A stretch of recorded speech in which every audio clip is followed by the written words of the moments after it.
And a good Wednesday morning to you all. Now, despite the kickoff time being 11 p.m. Korea time, many fans stayed up to watch the Korean national football team face off against Russia, hoping it'll be all worth it. And, of course, going into the game here, just 6 minutes into the match, it's the big man Kim Shin-wook who finds the back of the net, giving Korea the early 1-0 lead. Kim Shin-wook finally getting the goal he needs here, but just 6 minutes later, the South Korean defense caught sleeping as Fedor Smolov sends one past Chung Sung-young, and all of a sudden, it's 1-1. Stays that way going into the second half of the match, but it's Dmitry Tarasov who scores for the Russians once again, giving them the 2-1 lead.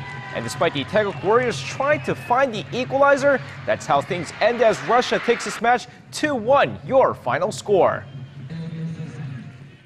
And moving on to golf, where after clinching the LPGA Player of the Year title, Park In-bi will now go after the top earning and the lowest scoring average for the second straight year. Now, with the season's last event, the CME Group title holders taking place this week, Park In-bi is currently in the lead with a little over $2.39 million in earnings this season, with Suzanne Pettersson right behind at just $100,000 behind. Meanwhile, Park is currently third in the lowest scoring average at 69.9, with Stacey Lewis in the lead with 69.48. Now, it's going to be a tough finish for the lowest scoring average, but anything can happen going into the last event of the season. And moving on, it's been a great year for another female athlete as we now move over to sports climbing this time. Now, Kim Jae-in, who's climbed up to #1 in the World Cup ranking, is now ranked #1 in the world. The 25-year-old sports climber, who's been in the spotlight as of late after winning several World Cup events this season, finished 4th in the recent World Cup event in Slovenia. The 4th place finish gave her enough points to climb up to #1 in the world ranking. And believe it or not, it's not the first time that she's ranked #1 in the both rankings, with her accomplishing the same feat back in 2010.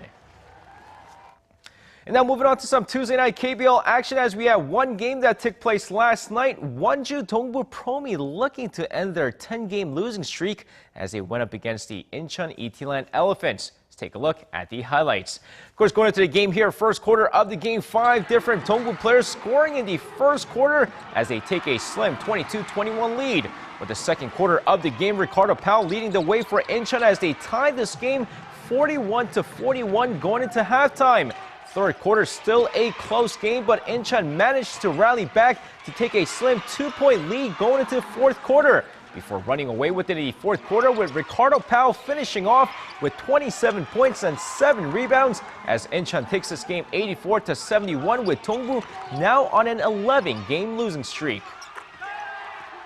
And now finishing things off with some Tuesday night V-League action as Daejeon KGC beat GS Kartex in straight sets 3-0 over on the women's side. So with that said, let's take a look at the highlights from the men's side as Samsung Hwajae Bluefangs took on Uricard. Of course, going into the game here, a rather close game to start things off as Samsung barely takes the first set 25-23. Second set equally as tough for the Samsung Hwajae Bluefangs as they steal the second set 30-28. Uricard looking to bounce back in the third set, but holy cow, Leo Martinez with 42 attack points in this game, helping Samsung take the third set with ease 25-18 to take this game in straight sets 3-0. And with that said, that's going to wrap it up for me. This has been SJ. Have a great rest of the day and see you guys again for your sports needs.